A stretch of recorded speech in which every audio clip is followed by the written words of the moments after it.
Howdy, everybody, and welcome back to Stranded Deep in Conversation, where we chat, we chitter, and we patter and pitter. Because that means I'm gonna be walking around the island for a while. It's what I do, It's just what I do. Hope you're all doing well. I'm doing pretty good myself. I got off today, so I've just been watching Adventure Time again. It's a pretty good show. Pretty great show, actually. Highly recommend it. But I figured I'd get off the couch and, do this, which is pretty much the only thing I have to do today. So yeah, let's just jump into it. But yeah, I hope y'all doing well. And I hope you're ready for some sick, nasty conversation. So, we start off this week, how we start off every other week, with This Week in Retail. Or at least most weeks. Most weeks we start with that. Sometimes there's not too much. This week there's not too much. I'm sure there could have been more. I have a whole system in my phone now where I write down everything by day, except I forgot to do like most of the days. So I've got three days of info. Granted, I was off yesterday too, so yesterday wouldn't have mattered. So I got half the day's worth of stuff. But the other 3 days, I don't really think were all that interesting, from what I remember. So I think we're fine without them, if I'm being honest. So Thursday. There's only one thing, and it's that I unjammed the most jammed printer God has ever seen.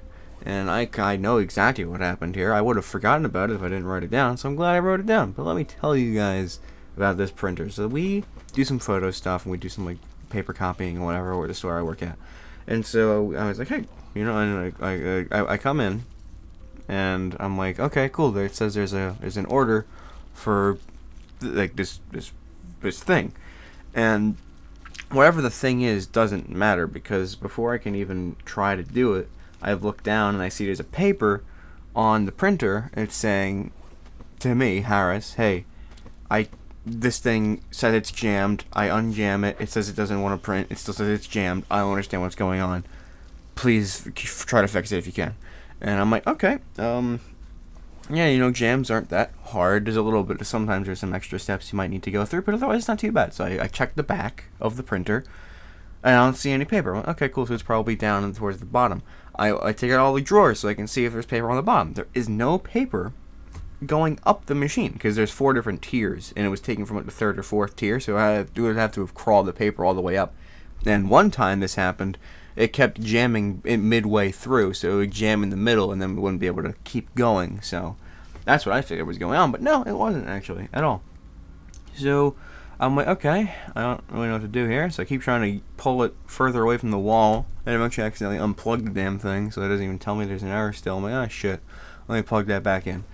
And then when I say plug it back in, I'm like looking in the back again, and I'm like, where is this thing? Where is this paper that's jammed? I can't find it.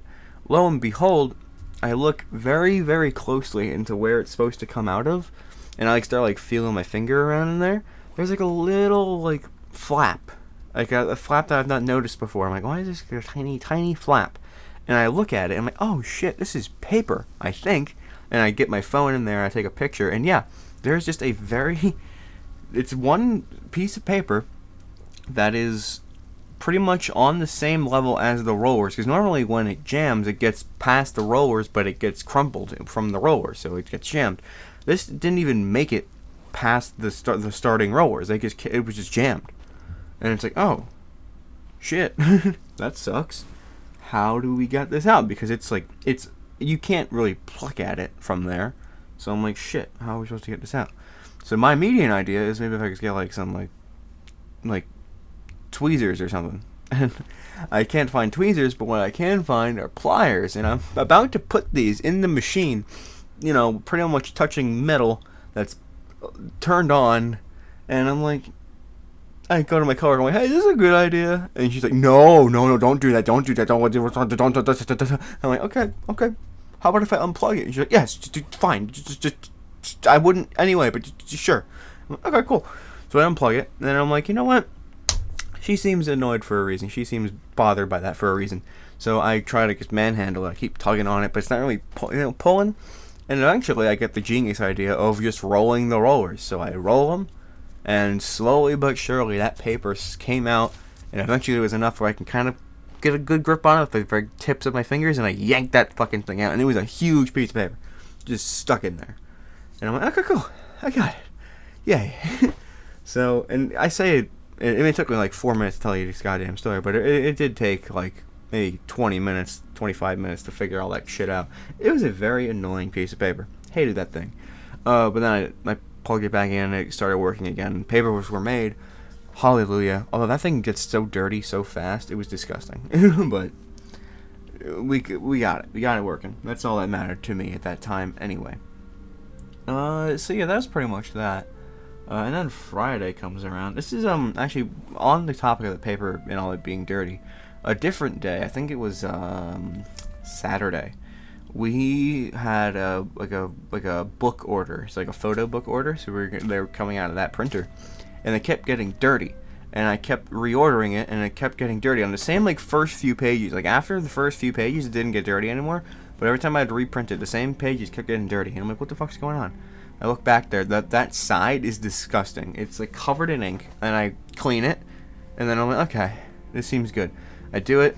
It comes out slightly better, but it's still pretty bad. I'm like, okay, what's going on here? I try to clean it with the machine's cleaning service, and then I order it again. It's even fucking worse. It took me like 9 tries to get 2 photo books that looked adequate. It was awful. Big waste of paper, but we got them. So then Friday rolls around, and again, I only have like 3 actual things to talk about. So my brain is kind of milking this for some reason, but there was a person who came in. They were getting gift cards for something. I don't remember what. And they were buying a gift card for a gift or whatever. And I'm chatting with them, and I'm making sure, they're not. I always try to ask if they're okay with buying it. You know where who it's going to, that sort of stuff. And she's like, "Oh, don't worry. I work at a bank. I know the whole rigmarole." And I'm like, "Okay, that's good. I'm glad." And then she keeps going with this conversation, saying like, "Oh yeah, I'm not that gullible." And I'm like, "Oh, well, I mean, it happens to everybody." And she's like, "Yeah, but I mean, like, I since I work at a bank, I mean, I know all the things, and it's fine, and it's but then it's like I can understand saying that, whatever. But then she starts talking about how since she works at the bank, she's seen people come in saying like, "Hey, this is really unfortunate, and I'm really sorry, but this is there's a guy on my phone saying, and he knew me, and he asked me for a bunch of money, and I don't think he's real. Can you help?" And they talk about it as if they are smarter than them and smarmy and just big for their boots, and they're like, "No, I can't get your money back. Why are you so stupid? You shouldn't be so gullible as to just give your money to strangers. I mean, what are you talking about?" And I'm telling her about like certain recent things that have happened, or people have almost been scammed, but we helped them out. And they're like, "Oh, I'd never be that gullible. I mean, that's just stupid. I don't know how you fall for that." And to that lady, fuck you. All right, I just fuck you. All right, I was so mad after that because it's not. I'm very I don't like that. People can fall for things so easily, and it's not their fault. It's just they weren't paying attention, or they thought they could trust who they were talking to. Most scammers take the good nature in people and twist it, and then they wind up paying the price for it, which is usually a lot of money. And to make fun of them for just being a decent person and giving their trust to the wrong people, that bugged me. So that's, yeah, that lady pissed me right off. No, I was so upset. That was genuinely like the biggest. I've never wanted to like punch a customer before, but I wouldn't have, but I felt close to almost maybe thinking about doing it. Ugh. That annoys me beyond belief.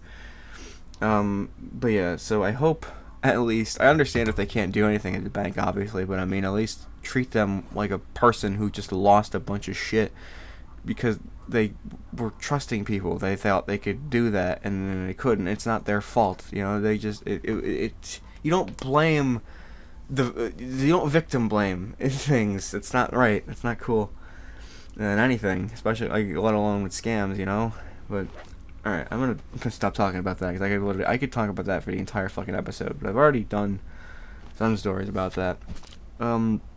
Monday is the last day I have for this, and it's a much more lighthearted thing.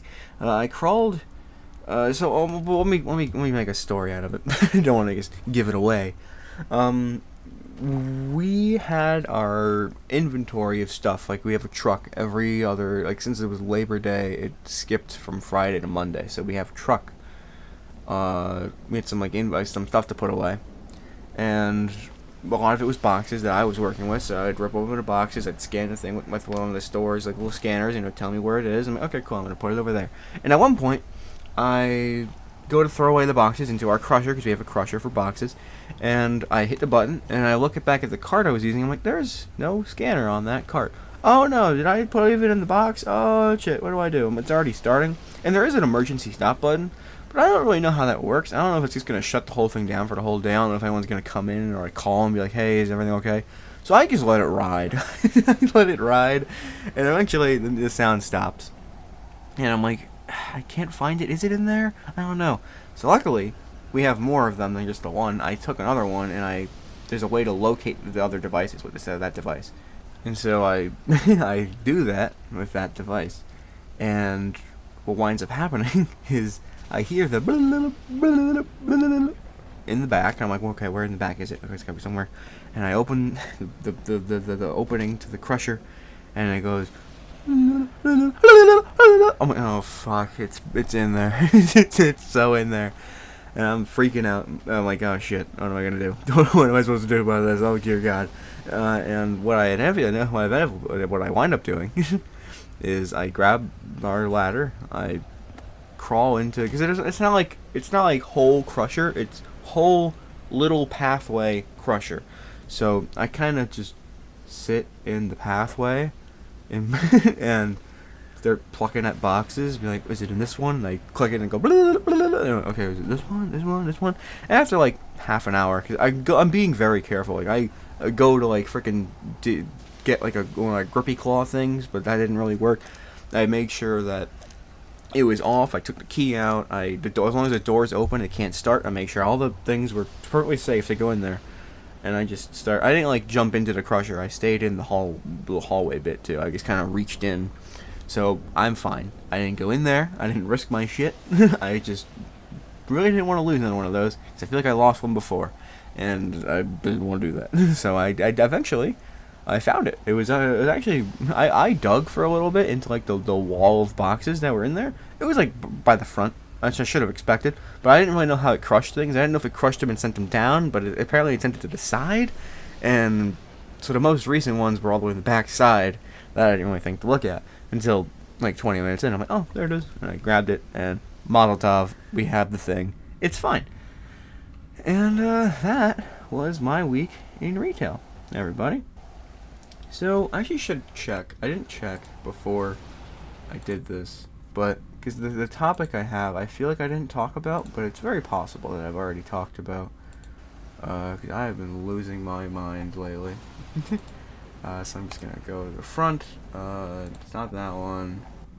I can't even fucking read these. Bowling first. Yeah, there's. Oh, if I hover over Matilda. Okay, yeah, Recent Dreams was the last thing. Was one of the last main topics I've done. Okay, perfect. Because this is a very similar thing to the Recent Dreams, because some of these are Recent Dreams, but it's all effectively my fake memories. These are memories that I could swear to you that I have had. I know that I have, but I have no evidence. I have no actual backing to it. And honestly, the more I think about it, the more I can tell you, no, there's no way half of these things happen. But I could swear that they were real. And a lot of them were from my young life, my young childhood. And some of them are literally just from the past couple days.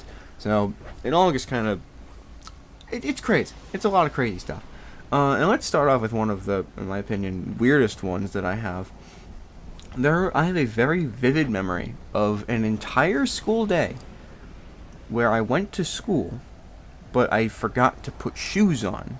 So I walked into the school with no shoes on, because we lived we were on one corner of the block, and then my school was on the very opposite corner.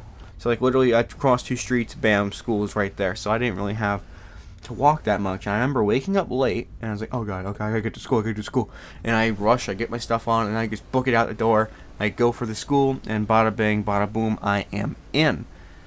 And it is only one, because we went to the auditorium to start the day. We'd all sit in the auditorium, and we waited for our teachers to come in and grab our class, and then we'd do all of our things. And it isn't until I get into the auditorium and I sit down that I look down and I realize I'm not wearing shoes. Oh no. What do? I freak out. I'm afraid they're gonna like call my mom and have me send me home or make her bring me shoes, even though she's literally 2 minutes away. I'm freaking out about this whole thing. And what I inevitably decide to do is I have long pants on this day. I put them over my feet so they can't see that I'm not wearing shoes. And for whatever reason, I think that works. And I get up, our classroom teacher comes in, we all walk, and I'm just walking with my shoes not there, my pant shoes living in large, and I go through the entire school day without shoes. I remember walking to music class and like purposely standing behind people to make sure they can't see that I'm not wearing shoes. And ooh, excuse me. And I'm just sitting behind them. And every time we'd walk into a classroom, I'd like shuffle around people just to make sure they didn't see I had shoes on. During gym class, I I didn't really do anything. I just kind of shuffled around instead of like walking or whatever. I tried my best to make it as inconspicuous but also as believable that I didn't have shoes. I had shoes on as possible. So I didn't just like sit there and be like, no, I don't feel like it, and then they'd eventually see me get up. No, I actually tried to muster my courage and do stuff. And for whatever reason, like, oh my god, part of this was I would go down to the cafeteria, and I spotted somebody, a teacher or like a lunch aide, staring at me with like big eyes and like, oh my god, this kid's not wearing shoes. Like that's what I thought. And I just shuffled right past. I went as fast as I possibly fucking could. And I just forgot. I didn't want to deal with it. So I was like, okay, if I just walk faster, they won't notice that I'm not wearing shoes. And I'm telling you, I went through the entire day without shoes. And then the bell rang, the last bell, and we were free to leave. And I left without shoes. And that's the day. Like, I don't have very vivid memories of most of my days from, like... And this is, like, before 5th grade. It was pretty young. I was very young. It wasn't, like, high school or anything. It was, like, maybe 2nd, 3rd, maybe 4th if we're pushing it. But I can't remember what grade I was in. I can't remember most things from any of those grades. But that day in particular, I remember so vividly because I was fucking terrified out of my mind that someone would notice. And they'd be like, shit. And the thing is, though, I wouldn't entirely not believe that, because in kindergarten, I had a very big history of missing class because I couldn't find my shoes in the morning, so I wouldn't be able to go to school, because my mom would be like, no, you can't go to school without shoes on, you get in trouble. And so, when I go to school without shoes on, I'm like, oh god, I'm gonna get in trouble. I don't want to get in trouble. Don't put me in trouble, T, come on. So I just played it off as if I had shoes on. And, in my brain, that happened and it worked. Although, there's no fucking way, right? Like, there's no way that was real. There's no, like, that can't be a thing that happened before. Like, it doesn't make sense. Because no one in their right mind would do that. No one in their right mind would say, hey, I don't have shoes on, let me just live this. Instead of just... And how do you not feel the ground? Granted, I did go outside without my shoes on a lot as a kid. I do that a lot anyway, because everything was so convenient, because I lived in Brooklyn, New York. So, obviously, I want to go to the deli, I just walk 2 minutes. Hey, who needs shoes for that walk? Well, I put on my socks and then shoes and shit, but I can just walk, It's real convenient. It's a real convenient thing. Did that until, like, high school, until I started caring about myself. And then I was like, okay, here we go. But yeah, so I have that very vivid memory that there's no way isn't fake, but it's in my brain. It's one of those things that's going to stick with me forever, because it's just such a great thing to look back on. And then we have a lot more, actually. There's a ton. Jesus Christ. And again, a lot of these are from, like, young years, so most of these are definitely, probably not real. But another one that I can absolutely mention right now is my bowling prowess. Because I've mentioned before in a previous Stranded Deep in conversation that I was very good at bowling as a kid. I used to do really good, and the recent times I've tried, it has not ended well. It's ended very poorly, and I can tell you right now, there's no way that I was not awesome at bowling as a kid. And yet, I cannot seem to get that magic back. I will never have that magic back. That magic is gone. Which makes me believe that it never happened in the first place. But I have proof because my sisters all went bowling with me. And we all did great. I remember us all doing fantastic. But somehow none of us can bring that magic back. None of us are good at it anymore. It's like we stopped playing for a year and then suddenly it just doesn't exist anymore. So, in my mind, either it didn't happen at all and we're all insane, or we all had gutters up, which I didn't remember, but maybe if we all claimed to have gotten like over 200 consistently, that must be it. Otherwise, I have no idea. But I think I remember gutter balls happening. But yeah, because there's other people that have the same memories that I do, it's gotta be real, right? But at the same time, I know it can't be true because I have a very vivid dream that I know is a dream, but my twin sister had the exact same dream on the exact same night as me. And this is like when I was young. It was like, I was like maybe a year old tops. We still slept in high chairs, so we're not that old. We're supposed to sleep in high chairs? I feel like sleeping in high chairs is kind of weird. I think we were just watching something and we both dozed off.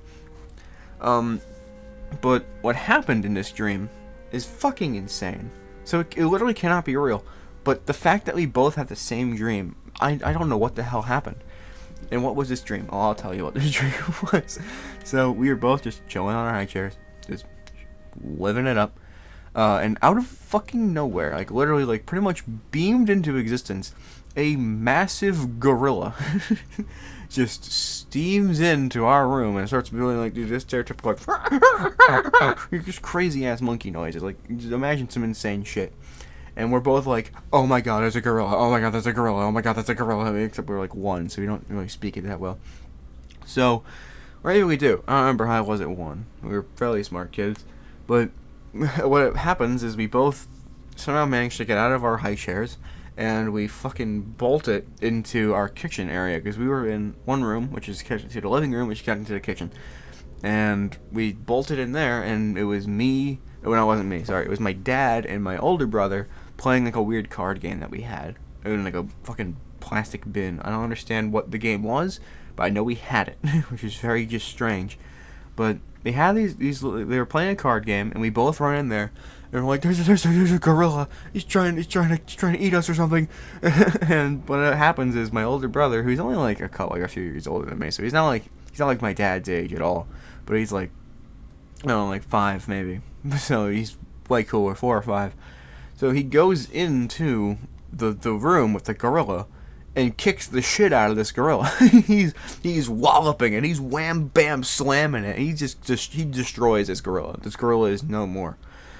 And then it's just me, my sister, and my dad just being like, it's in the living, it's not the living room, sorry, the kitchen area, dining room, I don't know, dining area of our kitchen segment of the apartment that we lived in. Just driving, just looking at the cards, being like, alright, you guys want to play? Well, you just hear, just him beating the shit out of this gorilla.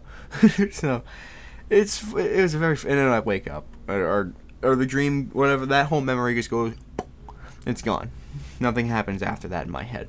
But the fact that we both had the same thing, because I remember talking to her about this dream before, and I've talked about it numerous times recently. It's happened to both of us. It's just a nighttime thing. We both wake up in our high chairs, and then bam, gorilla, and we both go bam out into the living room, into the dining room, kitchen area thing, whatever the fuck you want to call it. And Dad and my older brother, and he goes to beat up the gorilla, and it's like, wow.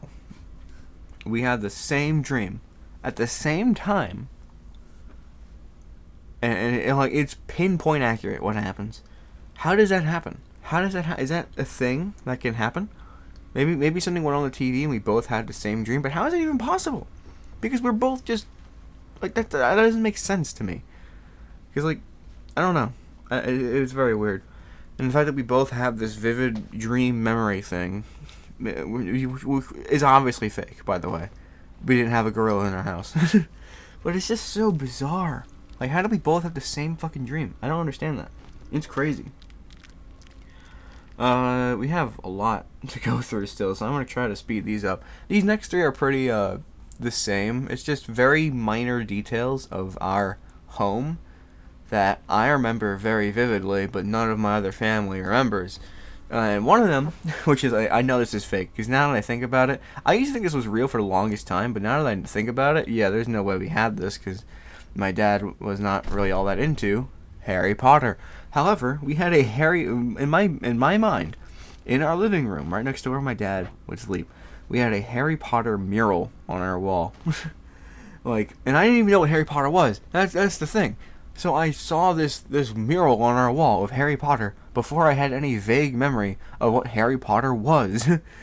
Like, I don't remember seeing, it was the cover of the first book, which we never owned as well. I wrote this down. It was the cover of the Sorcerer's Stone. Oh wait, was it the Sorcerer's Stone? I'm gonna have to Google this. It might have been the Prisoner of Azkaban. Oh, hold on. Harry Potter and the Sorcerer's Stone. And look up the book. Yes, it's the Sorcerer's Stone. It's the first book, the cover of the first book on our wall. And I don't have just like one memory of this happening. This was like a thing. I'd walk into my living room, and just see that on the wall, and be like, "Wow, that's so cool. That's crazy." And I remember that so vividly, but it didn't happen because no one else remembers it. And why would they? Why would it be there? Who would have just painted the freaking Harry Potter and the Sorcerer's Stone cover on our wall? It's not real. It's obviously not real. It's bullshit. But in my head, that is caked onto my brain as being caked onto the wall. You know, it's so strange. Oh, another thing like that is we had a very big. Again, this is all in my head. This is all speculation at this point. We had a very big Sesame Street book. I'm talking, like, granted, I say big, it was like child big, so it's like up to like the height of like my desk, which is like a couple feet off the ground. And so it's like this, it's like a big picture book of Sesame Street. And it was so big that as a kid, we would take it and we'd like climb up to like our counters or like the TV stand or whatever, and we'd like lay it like down on like the TV stand to like a counter or like a side table or whatever, and we just crawl on it. We like use it as a bridge, and we like fucking, as a kid, we just like walk along it, or like along two shelves or whatever it may have been. We just use it as a bridge to cross the world. And I have very vivid memory of laying this thing down. I remember the cover was at least, there was Big Bird, there was Oscar, and it was Elmo. And there was a blue one. It might have been Cookie Monster. It might have been Grover. I don't know. But those three I definitely were on there. And we'd lay it down. And then we'd just walk on it. And it'd be fucking insane. Or we'd crawl on it because we were afraid of breaking anything. I remember that very, very vividly. But I never actually talked about that with anybody. So maybe we did have a book like that. But there's no way we were able to do that. I mean, granted, we were very young. Again, this is a very young memory. But I don't remember. I can't honestly tell you if we had it or not, but I can tell you that we had it because I have a dream about, not a dream, a memory about it. So I don't know. I have no idea. But I do have an idea because it was in my memory, and it is in my memory, so it has to be real, right? Like, I don't understand. But it can't be. There's no way that's real. Like, I don't know. Another memory. My sisters, when we were younger, had a very, very hyper-realistic dollhouse. Like, it didn't look like just pink and yellow and blue and whatever. It looked like a house. It looked like a proper, big house thing. And when you'd open it up, there'd be a bunch of really tiny but really realistic like appliances and like furniture and shit. And one thing I loved was that there was this super tiny like fridge. And when you'd open it, there'd be like little compartments, and inside the compartments would be really, really tiny little realistic-looking foods. And you just had them, and you'd put them in. You could hold on. Sorry, I'm trying to read what I wrote about this. So it had super tiny appliances with tiny foods you could put in them.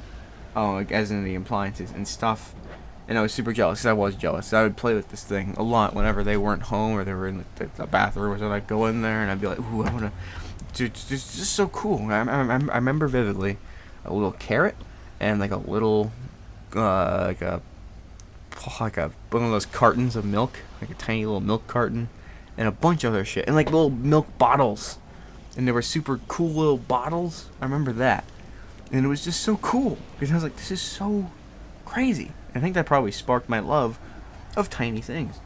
Because nowadays I have like a whole collection of tiny things, and I should probably do a video about that. I've been meaning to do a stranded deep in conversation about my crazy collections of shit, of useless garbage, but I keep pushing it back. I should probably do that one soon. But yeah, so I feel like this is real, and I have another memory that's attached to this dollhouse memory of one day I was playing with this, and one of my cousins, who's also my godfather, came in and went to like, take me somewhere with my sisters. And I don't remember at all where it was. I don't remember how long. I don't remember if anyone else went. I just remember he came in there while I was looking at these little things of milk, and I was like pulling drawers and stuff. I mostly remember the little kitchen setup because I loved the little foods and shit that were in the little fridge. It was super cute. And he was just gone. He was just nothing else happened that whole day in my brain. It was just I looked into that. I was like, whoa, little foods. And then my cousin was like, hey, come on. We're going wherever. And I'm like, okay. And then I get up and leave. And then nothing else happened that day in my brain. So, it could have happened. That's the thing, though. It could have happened. Because my sisters had a bunch of crazy toys and shit. It's just that one is so specific and so unrealistic for us to have. Because, why would we? Like, they had a bunch of dollhouses and stuff. But never something like that. And I don't even know where you'd find that. Like a super realistic, just like that seems like a model house, not like a doll house. It's like a model house. Like, I don't know. It's like they got a bunch of those, like, is that Hobby Lobby? They have like a bunch of like little like mini things for like little displays, like mini fruits and mini like stands and all that crazy shit. Maybe they just had a bunch of those in a house. I don't know. I honestly don't know. But I don't feel like it's real. But at the same time, I have a very vivid memory of it. So how could it not be real? I don't know. Memories are fucking crazy. Another memory that I don't actually have, but I kind of do, because they keep talking to me about it, was when I got impaled by a couch. So, for those of you who do not know, which is probably most, if not all of you, when I was like young, like maybe 3, 4, or 5, when there was a day where my mom and dad were taking us out somewhere, and we were all getting ready to go, and I had Velcro shoes. I still love Velcro shoes because I don't like tying shoes, and I don't really know how to.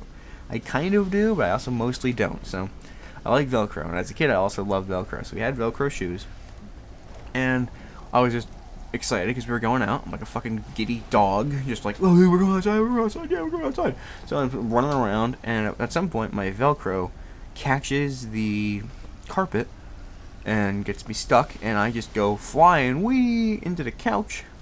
And it's not just like one of those regular couches or like it's just, couch. It's one of those like pull-out ones, so there's metal in there, and my head goes into the metal and impales my head. And I just immediately go, just knocked out. I'm done. And what happens is they take me to the hospital. Obviously, I get stitches, which I actually still have right over my eye, right over my left eye. I still have stitches, like right in it's like right above my eyebrow. You can still kind of see them. I'm not gonna show you because I'm lazy, but next time you see me on camera, there's something to look for. But I remember, like, thing is though, up until they keep telling me about this, I could not tell you that this actually happened because I don't have any memory of it. Except the more they told me about it, the more I kind of like imagined in my head the scenario that they're talking about. And now that is pretty much glued into my head. Because I can remember having like Spider-Man Velcro shoes. Because I remember having those. Maybe I did. I don't really know. But in my head, I had Spider-Man Velcro shoes on that were blue and red. And the Velcro got stuck to the thing. And I went flying into the left side of the couch. Because it's my left eye. I almost got fucking yanked out. So I'm like, oh yeah, pwee, into the left. that makes sense. But I genuinely, I have the memory in my head now because we've talked about it so much, but I didn't prior, and and again, this is probably just an imagination of what happened that my brain is taking for real. So I don't know. I have no idea. I don't know if it's real. It's just weird. It's crazy. It's some weird shit, man. Another thing, before we get into the sort of finale of this episode, which is a couple of dreams I've had recently that made me think things were real and they weren't. The Bronx Zoo. I have a lot of memories of going to the Bronx Zoo with my family. And one of them was this thing that I keep telling people about, and I can't exactly confirm now if it was real or not, because the more I think about it, the more I talk about it, the more it's kind of weird. But I remember as a kid, there was a ladder. Like, there was, like, these weird little ear things where you, like, put your head into the things. You look like you had, like, really big, like, bat ears or, like, meerkat ears, whatever the fuck they were going for. And right behind that, there was a ladder. And if you climbed that ladder, there was, like, an elevated section of the zoo where people would just chill. And there were peacocks roaming around in it. Just real peacocks just kind of grazing with people standing around there in their zone, which is like, maybe that was like supposed to be off limits to like the peacock exhibit, the entrance of the peacock exhibit that wasn't supposed to be accessible for people. But I remember every time we'd go, I'd go up there and be like, oh, look at the peacocks, and I'd tell my sisters, hey, there's peacocks up here, and we'd come up there and be peacocks. So I have no idea how real that is. It feels very real. I feel like out of everything that I've talked about today, except for like the shoes one, that's like the most real thing that probably happened. Except the shoes definitely didn't happen. So this is the most realistic thing that definitely happened. But the shoes thing is a close second. But there's so many things. It blows my mind how many memories. If I like sat to think about this for another like hour or two, I could probably think of like a bunch more. But I'm not gonna do that because I already started. So what are you gonna do? But yeah, a lot of weird memories. And I gotta that gorilla dream fucking creeps me out. No, the mural on the wall and the book and everything. It's just a bunch of crazy shit. It's so bizarre.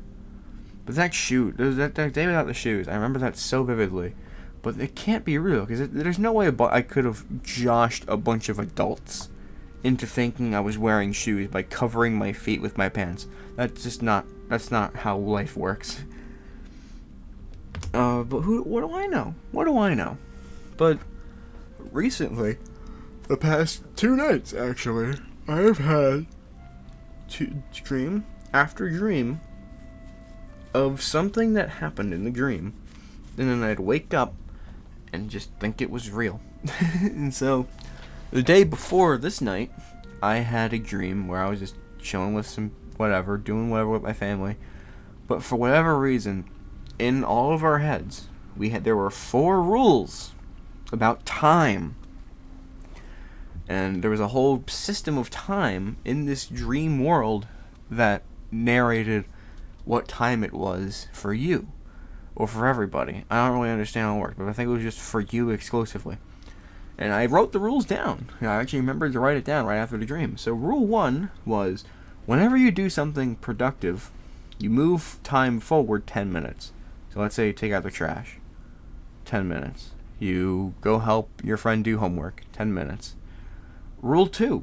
If you help someone do something productive, you move time forward 40 minutes. So actually, scratch the homework thing. If you helped your friend do homework, 40 minutes. You can do their trash, 40 minutes. So you'd lose 40 minutes every time you helped someone do something, pretty much. Rule number 3, for each productive thing you do, add 10 minutes on top of whatever time you're supposed to get from the first 2 rules. So let's say let's say you did your trash 10 minutes.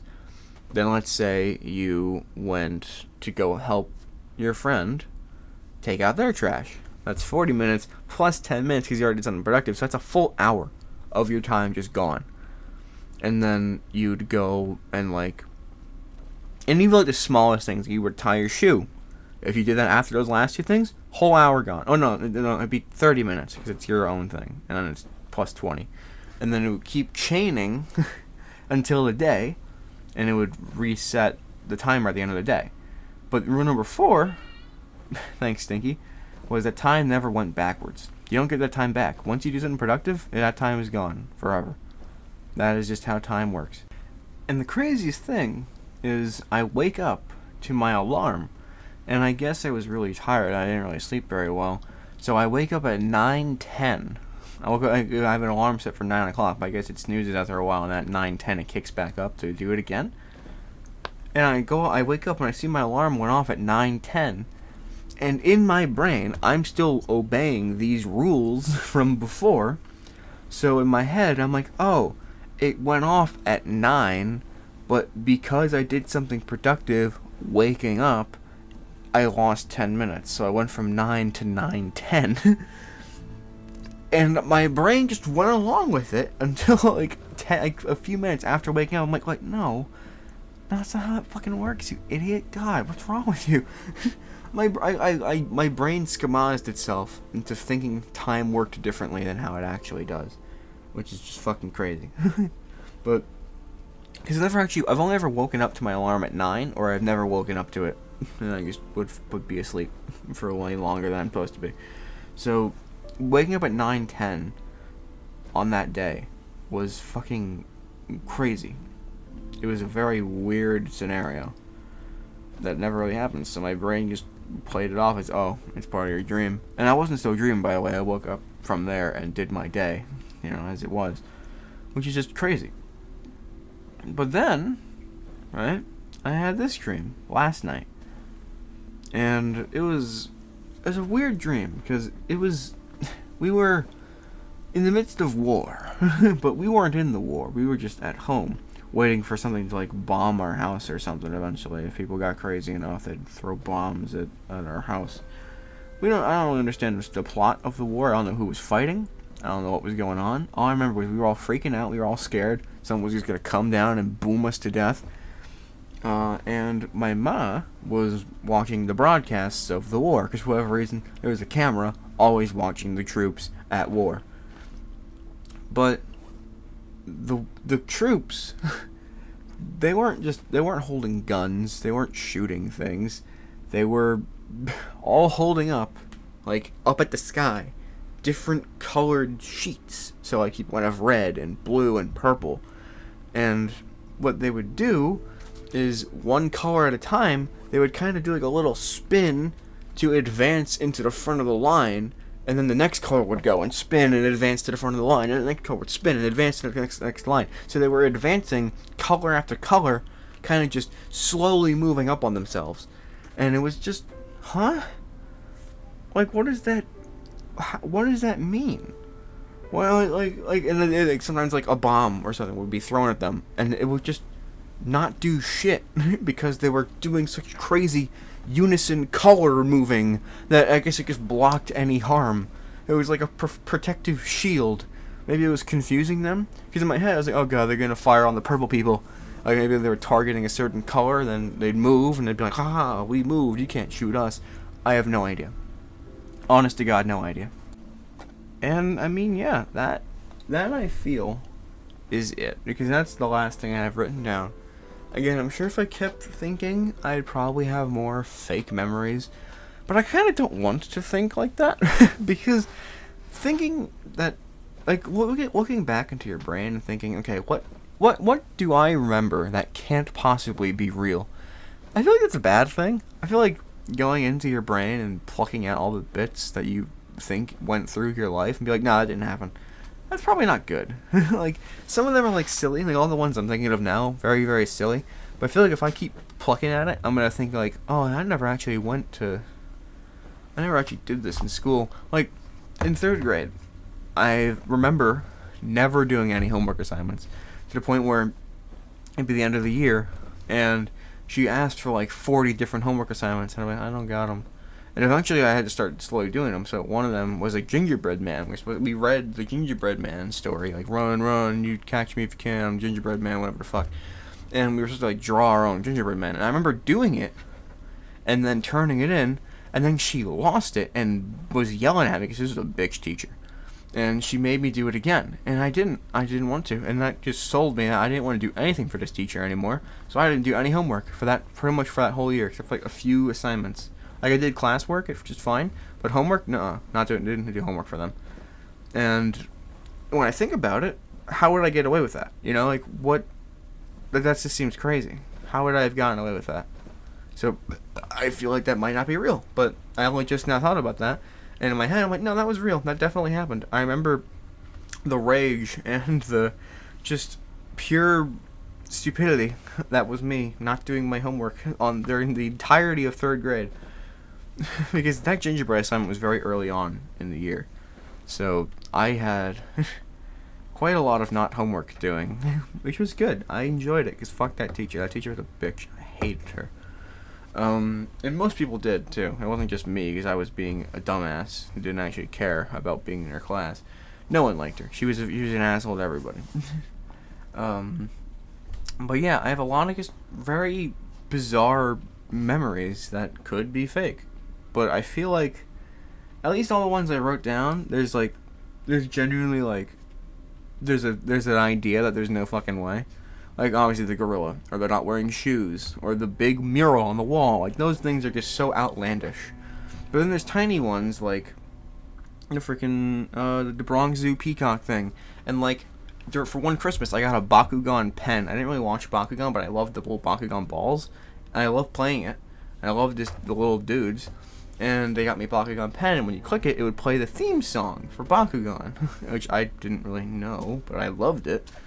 And it was like kindergarten, and I brought it to school and like wrote for the day with this pen, and my teacher sees me handing my assignment. I'm like, who wrote this in pen? And I'm like, I did. And she's like, you can't use pen. We're in kindergarten. You're not supposed to use pencil. Give me that pen. You're not getting it back. And I'm like, no.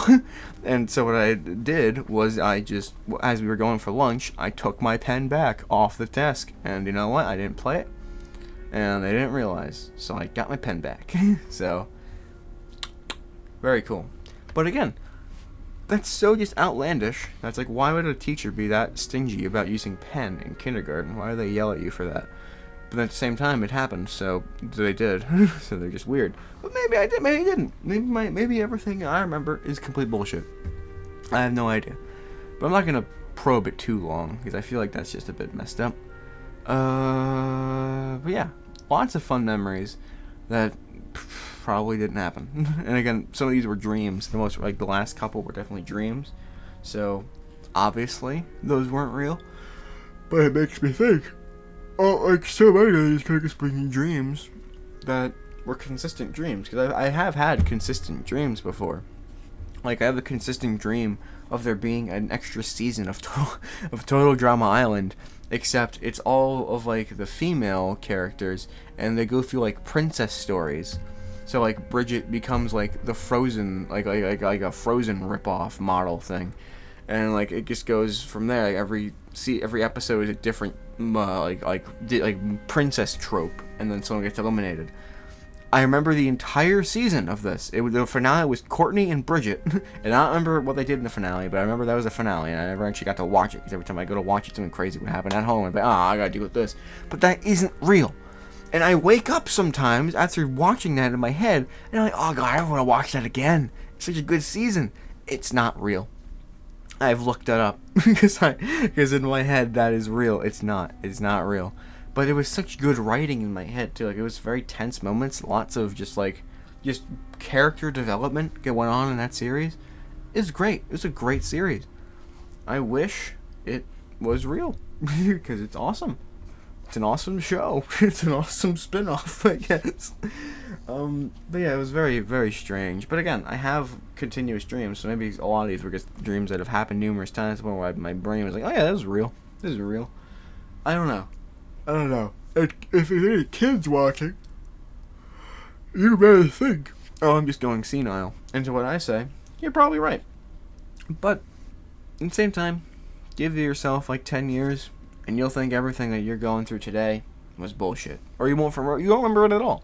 Or maybe, just maybe, you'll remember it vividly. And you'll think, did that actually happen? No, there's no way some asshole online just said, hey, fuck you. Your dream, your memories are all fake. You're a loser. They didn't say that. But I did. So, with that, I'd like to thank you all for watching this episode of Stranded Deep in Conversation, and I hope you have a fantastic rest of your day. Remember things, because soon you won't be able to. Bye, everybody.